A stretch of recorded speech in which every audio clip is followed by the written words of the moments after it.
Pigeon.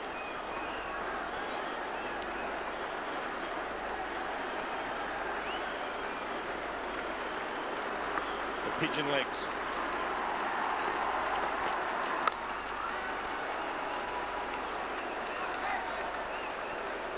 I'm sure he's quite happy with the pigeon legs explanation, but he doesn't like ringing up Mark Taylor's house, he was telling us during the test match, because Mark Taylor's youngest son, Jack, answers the phone and Glenn says, "Oh, Jack, go and tell your dad it's Glenn here." So Glenn can hear in the background, "Dad, it's Pigeon Brain on the phone." So then Glenn thinks that the Australian captain is teaching his young kids the wrong way of being brought up.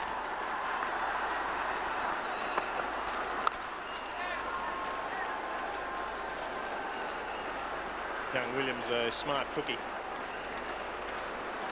He's got Glenn McGrath pegged straight away.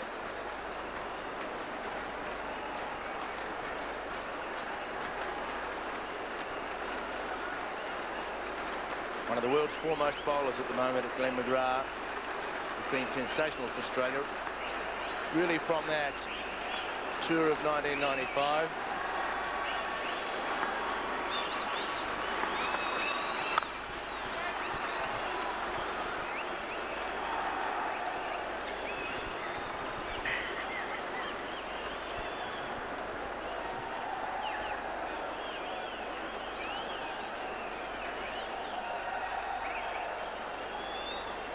From Australia's point of view, it'd be absolutely fantastic to see Glenn get through these 3 one-day games relatively unscathed, and then take on the Poms fully fit.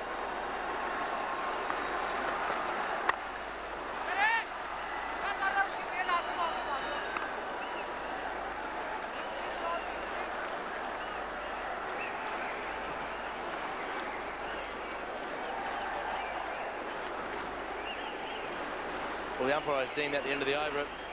By my count, that's a 5-ball over plus the no ball. So McGrath gets a bit of respite. 6 for 109.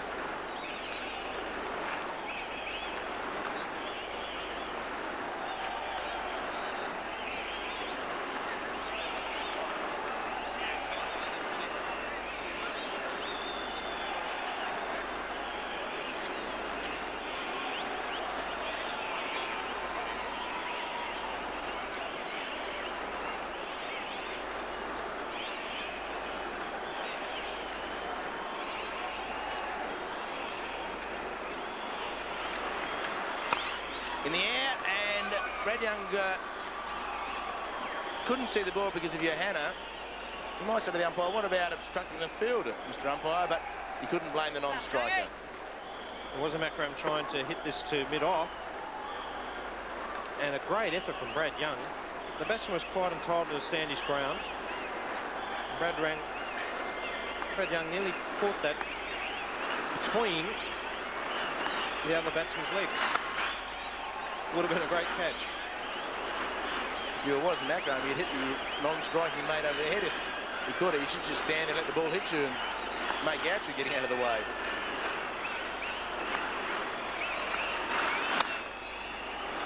Lovely shot from Johanna. Certainly showing his class today. We didn't really see it during the test matches, but there's been some nice signs for the young man today. Goes to 38, just 24 years of age, playing his 8th match. Yes, good use of the feet, hitting the ball straight down the ground. Stephen Moore keeping his fielders up.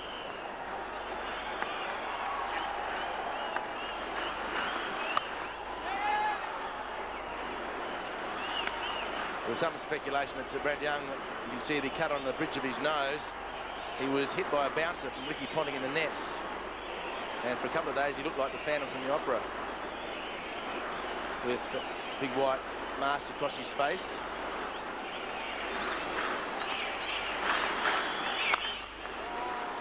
Good piece of fielding off his own bowling.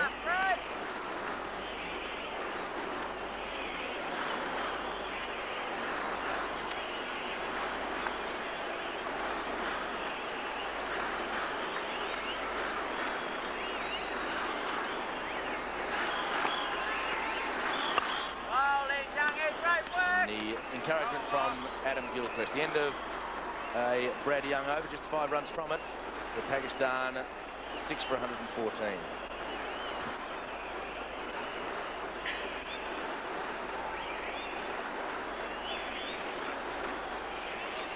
Adam Gilchrist just having a quick chat to Brad Young, trying to discuss about what went wrong with that caught and bowled. Quite rightly says he was quite entitled to stand his ground. Integral part of this Australian one-day side.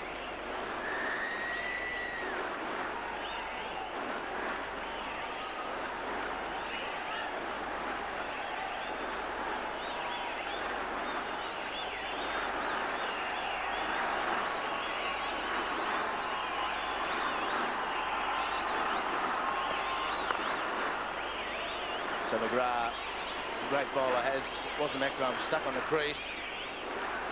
Akram doesn't want to move his feet too forward and just happy for the inside edge to go to backward square leg.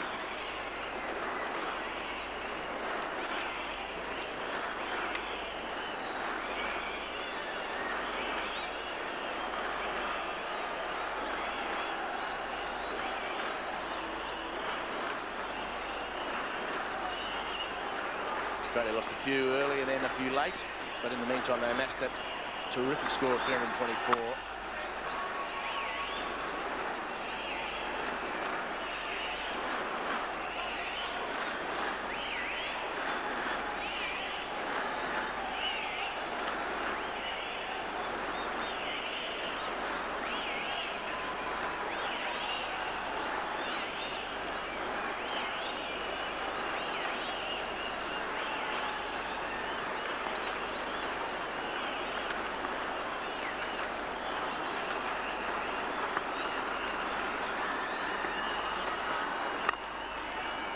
Plenty of bowlers to the option for that man there, Steve Waugh. Michael Bevan, in fact, at mid-on looks like he's doing some loosening up exercises.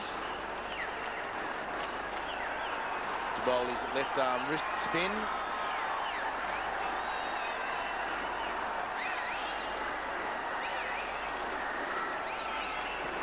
Yes, he's a good option at this stage, David. We've got plenty of runs to play with, and if he does land them, he's a bit of a nightmare to face. Very quick over the wrist spin.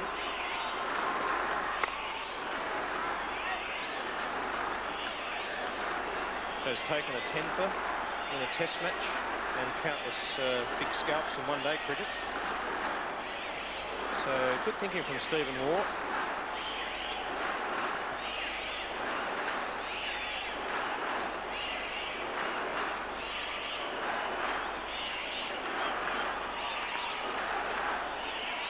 Brilliant batting by Michael Bevan today. 83 in a great partnership with Darren Lehman. Partnership of 157 off just 138 balls between the two left-handers. In just 87 minutes. So Johanna standing tall where all his other mates have fallen over at this stage.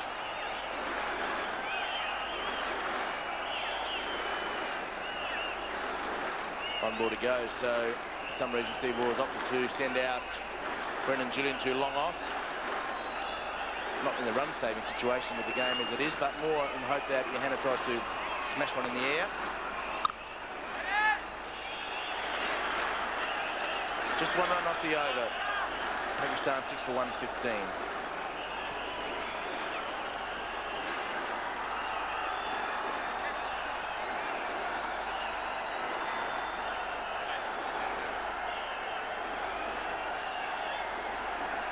McGrath's finished his 8th over, has 3 for 35.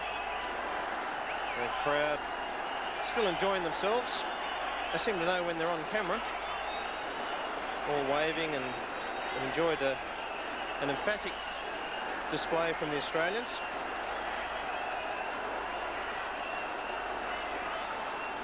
Well, I'm not sure who they're supporting. Hopefully that man's supporting neither. Wasem Akram on strike, and Brad Young to continue from the scoreboard end.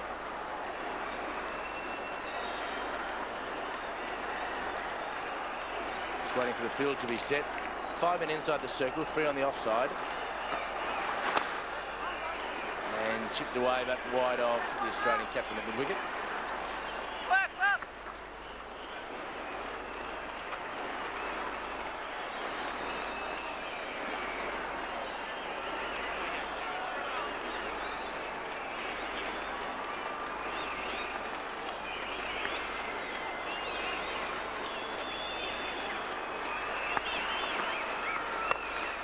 Turn for Brad Young, but slow turn.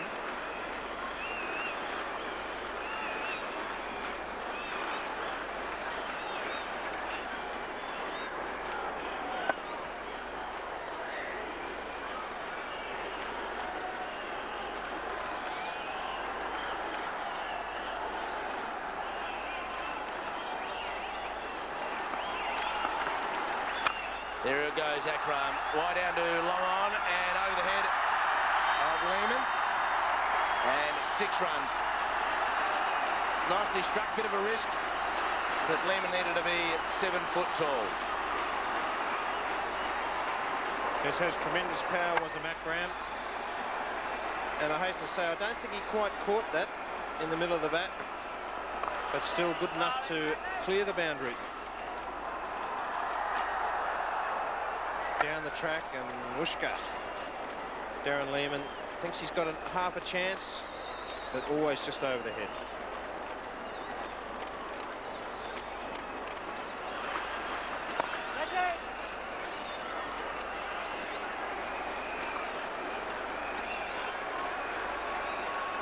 Brad Young into his 7th over, has none for 46.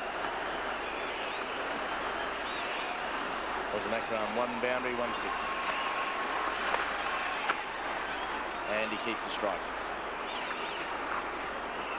So at the halfway mark, Pakistan 6 for 124.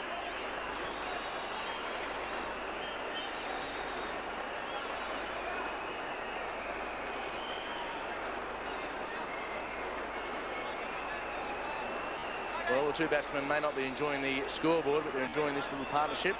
It's already gone to 48 in just 39 minutes.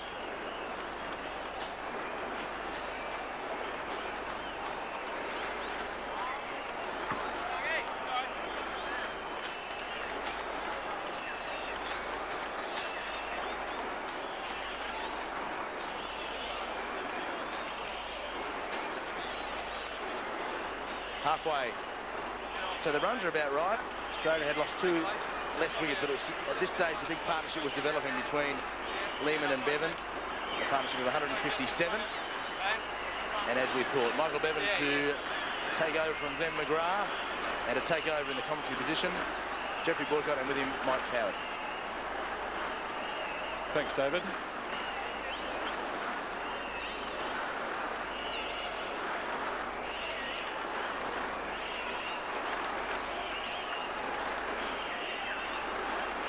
So Michael Bevan, this unpredictable, exciting cricketer. He was here 4 years ago. It was thought that he had a wonderful future as a test match player as well. Now he's being seen as a one-day player exclusively, which will surprise a lot of observers. Tremendous natural talent. But the deficiencies against the short rising ball have exposed him seriously in the 5-day game. Full toss, and that's dispatched with very easily. Yes, I think we'll have a very interesting contest here. Bad balls from Michael Bevan like that will get walloped out of sight. But if he can actually pitch it well, it's not so easy to strike the wrist spinner as it is the orthodox spinner. That's it. You just pitch it right. We could have a nice, interesting little contest within a contest. The wrist spinner against the tonker. And he's a good tonker, is Wasim Akram. If he gets hold of it, it goes.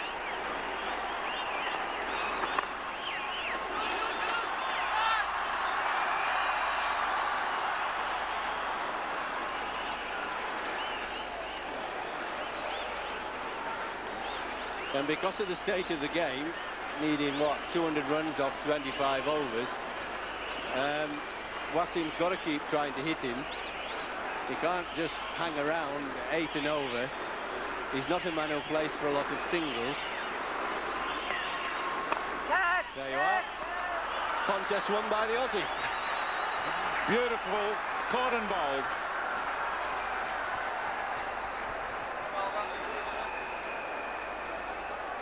You see, it's that much more difficult to hit if you're not sure what he's bowling.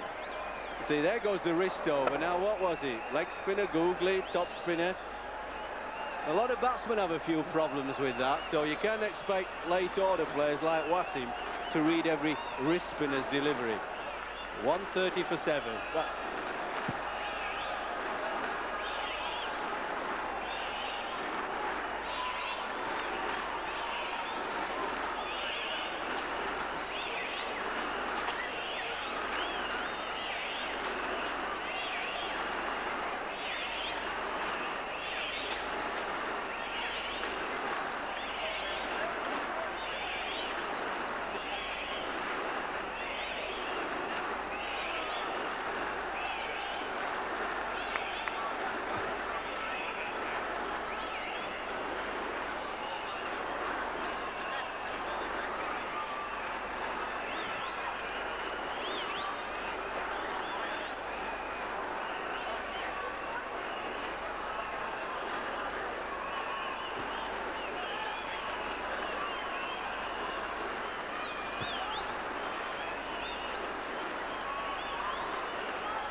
So 7 for 130 now.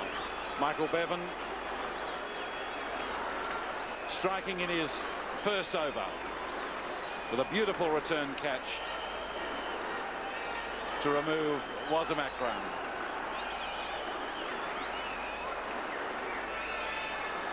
Shail Bakhtar.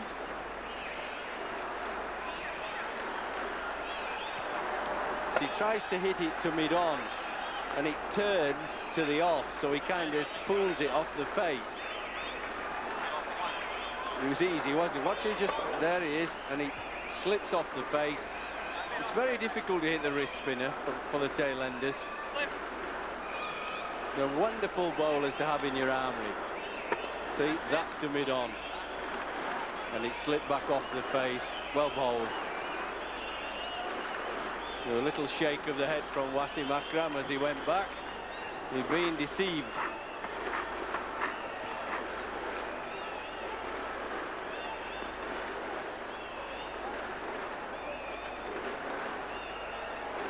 Well, it really has been a rout. The Australians have just been in command from the time Gilchrist played so well at the start of the day. Bit of turn there for him. Well picked. 130 for 7.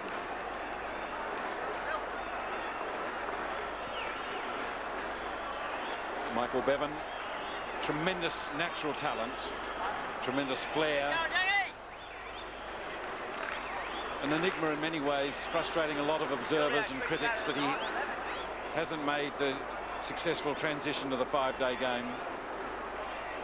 4 years ago here, he looked as though he was going to be a fine test player. Perhaps he still will be.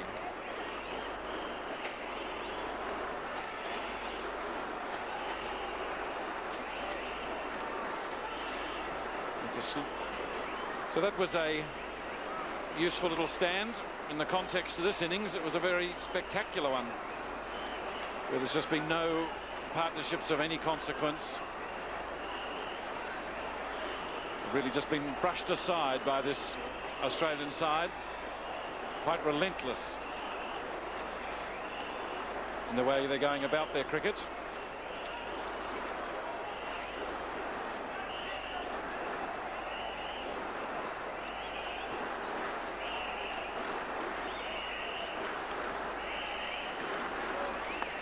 There's a tremendous number of people leaving the ground, as we said earlier.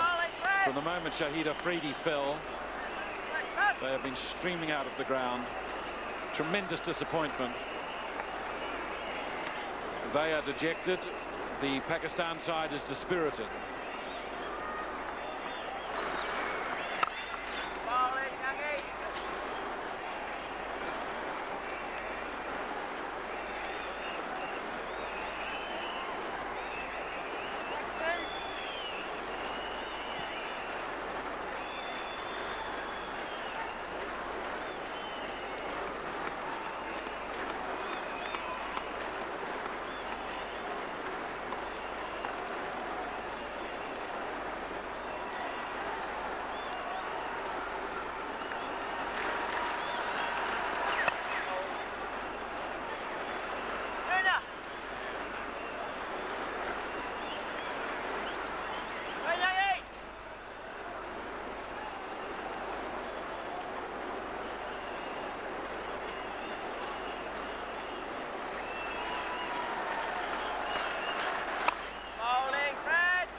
It's a good worthwhile workout for Brad Young, just in his third match. Of course, had some success at the Commonwealth Games. It's a different level of intensity here.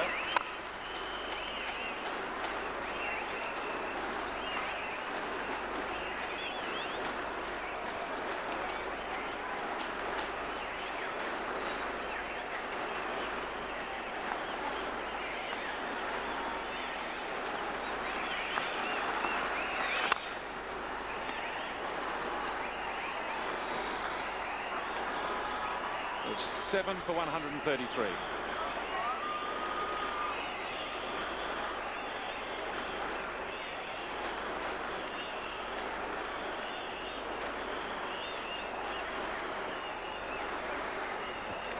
So it's just a matter of going through the motions, really, for the Australians. Victory is inevitable, one would have thought, to start off this series.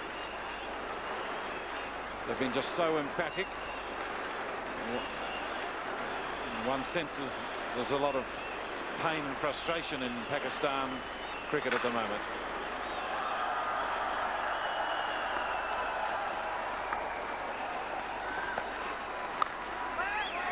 It's been a worthwhile exercise for Yusuf Yohana, who hasn't had an easy time of it since coming into the Pakistan side. Young player of the future. Just look at this crowd just drifting out. Those cement tiers were packed with people. Close to 45,000 crowd. I would say more than a half.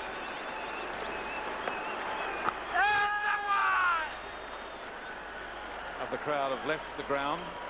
It was amazing, Jeffrey, wasn't it, that they started to leave after Afridi was dismissed. The identification with Afridi throughout the community in Pakistan, given he's only played the one test match, just goes to show to the extent to which the Pakistani people identify with the one-day game.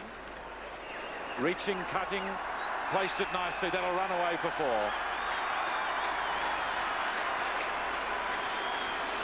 Yeah, that was a nice shot. Back cut, little bit of room, and just cuffed it into the gap. It's important for Yohana to go on and make 70, 80 not out if he can. The guys get out at the other end, that's not his problem. But take the opportunity to show to the public and selectors that he can put an innings together.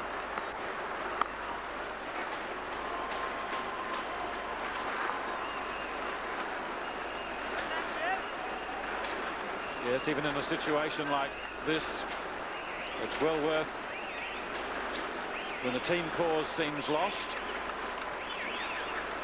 can pay attention to his own game, learn from the experience.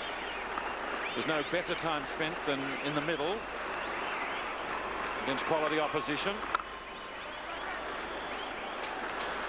And it also gives some sort of indication of his temperament.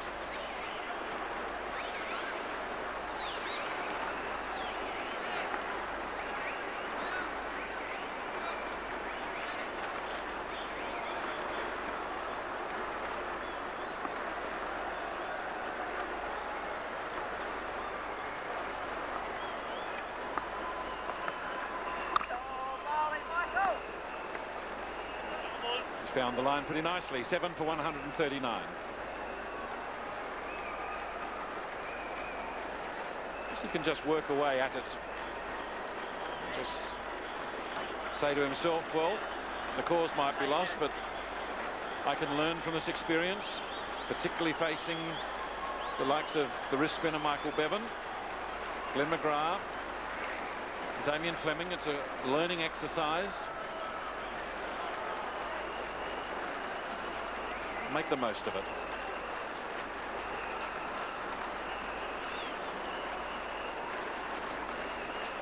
Well, there's the comparison. Of course, that critical figure is the wicket loss.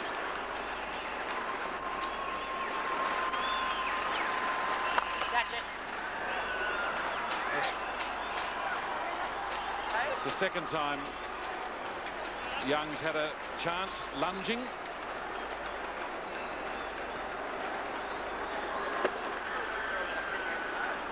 Well, I think that was an opportunity.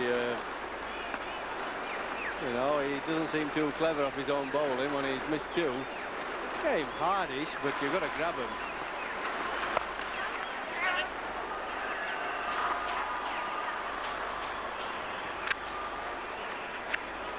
Yes, normally the bowler is very sharp off his own bowling with return catches there. That's twice now that Young has thrown himself to his left, once high, once low.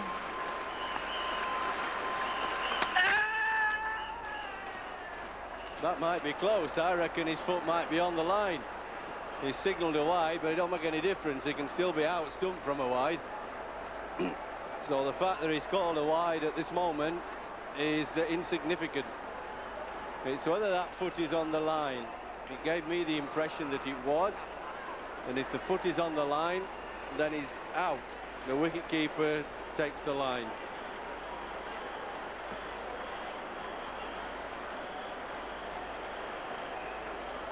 Well, this is the moment. He seems to stretch forward, look.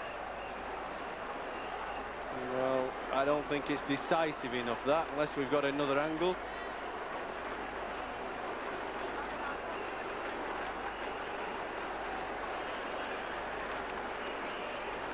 Well, if that's the only angle we have, it looks as if it may be on the line. But I think you've got to be pretty clear if you're going to give him out that it is on the line. If there's any doubt, you've got to give it to the batsman.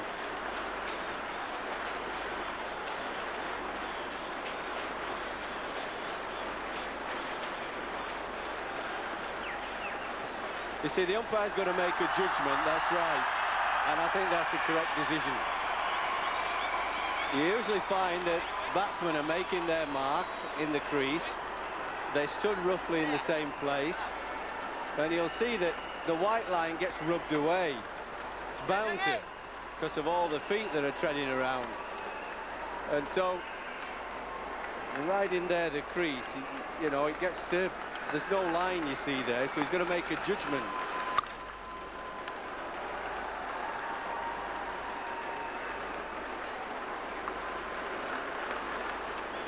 There you are, you see how it gets rubbed away. So it's not easy.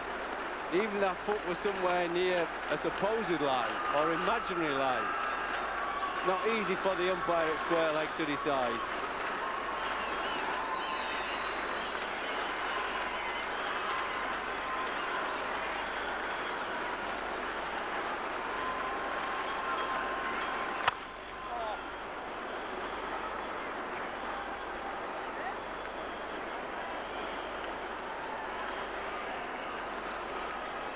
That short extra cover position.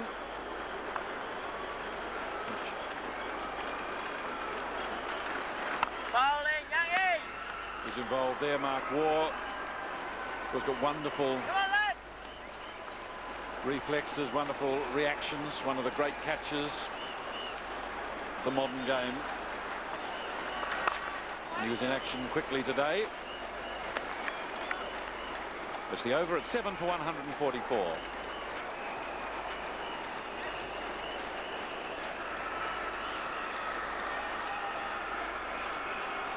So Yusuf Yohana and Shao Bakhtar. Much to talk about. Not much in a team sense.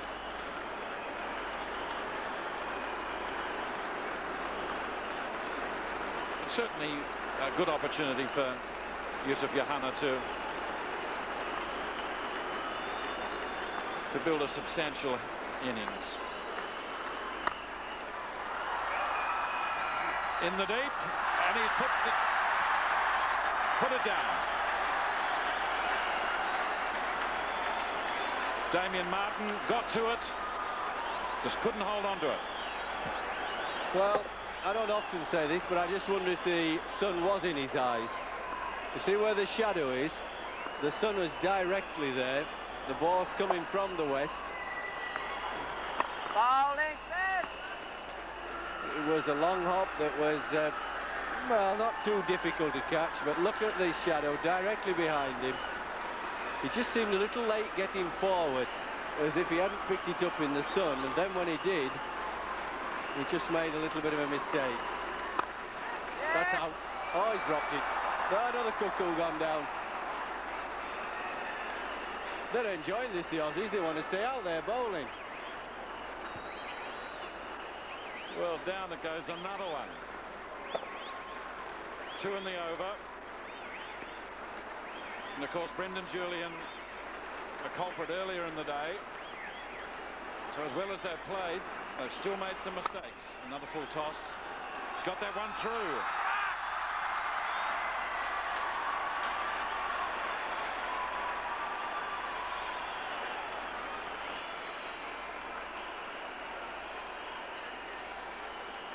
Yes, he's not dropping it that well, Michael Bevan. When he does, he creates problems. Probably needs a little bit of a bowl. Oh, he picked that all right. They were picking that as a Chinaman. He went the other way. That's why they're so useful to have. I mean, it's not easy for batsmen. For tail enders, it's hopeless for them.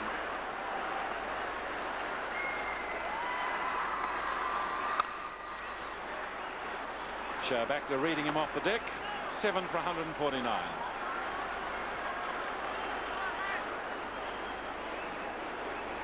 Oof, a terrific frustration for Michael Bevan. Drops a return catch and also saw Damien Martin put one down in the deep. So as emphatically as the Australians have played, they've still had some lapses in the field, which will disappoint Steve Waugh and coach Geoff Marsh.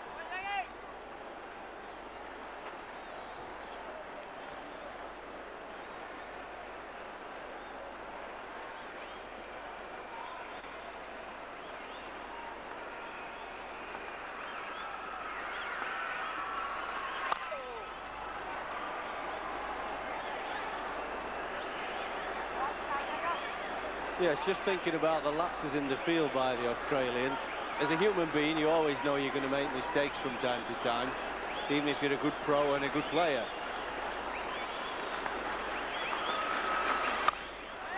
But it's always as well to have your bad day in the field when you've done enough other things right. You're going to win the match comfortably, because then when you do have a good day in the field, it's going to help you in a tight situation. And there could be a relaxation for them. And he just picks him up nicely, Yusuf Yohana, to bring up his 50. The 6. That's in the context of this game and in the context of the mood of the Pakistan dressing room, that's a very good hand. Yes, he's needed a decent innings because he's not got anything to write home about in his short career in international cricket.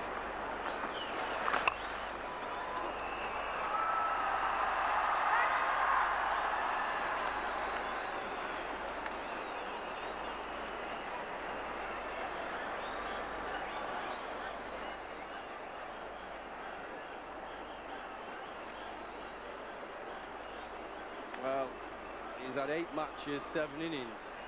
And best is a 66 against Zimbabwe. I think those figures flatter him.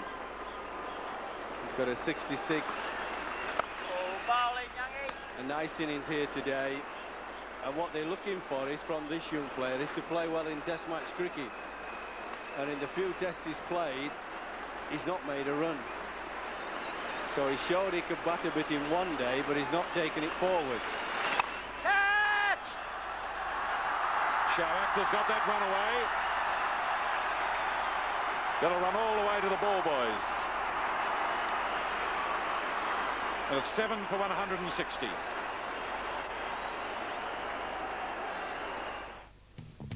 Saturday on Fox Sports. Here with his batting though, Michael Bevan's got to pitch it up a little bit.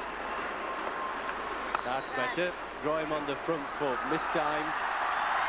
It's squirted away for 4, but once Bevan draws him onto the front foot, it's much harder to drive it unless you pick it. See, that's going through extra cover. It slips off behind point. Michael Bevan allowed him to play back the first 4 balls.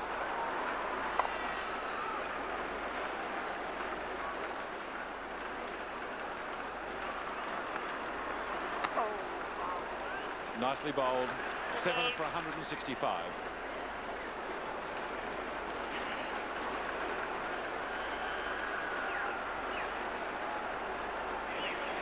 See that ball coming out of the back of his hand. There's no chance of Akhtar reading that. It's by luck, not management, if he gets it through the cordon of fielders.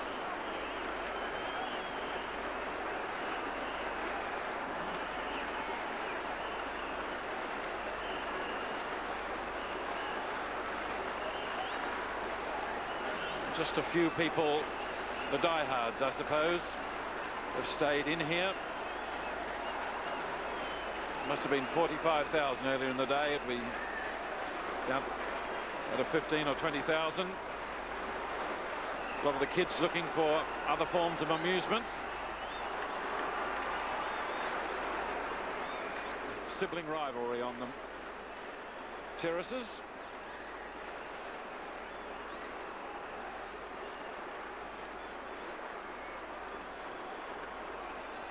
So Damien Fleming to return to the front line, which will mean a time for helmets.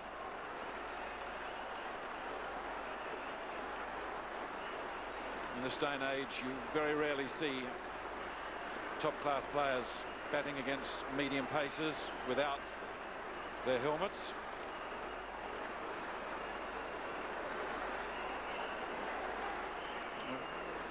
Running repairs for Brad Young. 10 overs and 66 runs conceded. The frustration being the 2 drop catches. But there's still some supporters with enough energy to run the flag around.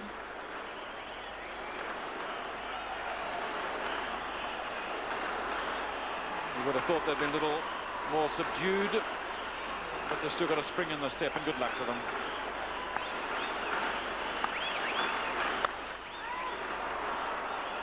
Dropped. Just too casual. It's Bevan again. It's too casual. Well, this is extraordinary. I can only think, like you said, Michael, it's about casualness, it's about taking your mind off the ball, not concentrating. The game's rather died, unfortunately, for the spectators and for our viewers. And the players, I presume, are going through the motions, knowing that it's not a competition anymore. No excuse, he'll tell you that, but your mind just goes off the boil.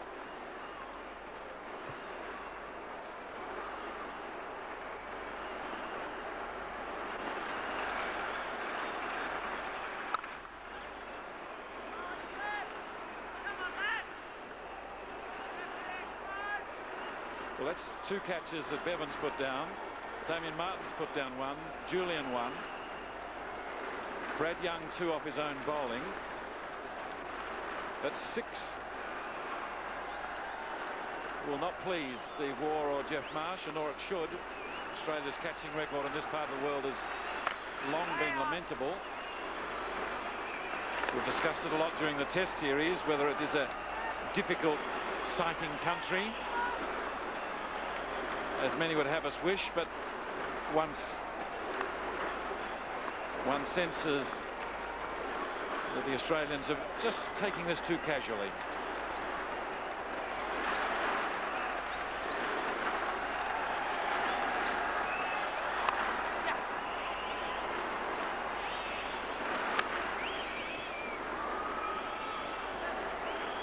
It might be difficult to remain focused in a game that's lost its way, but they are elite players, Jeffrey. They are professionals. They've got responsibility, haven't they?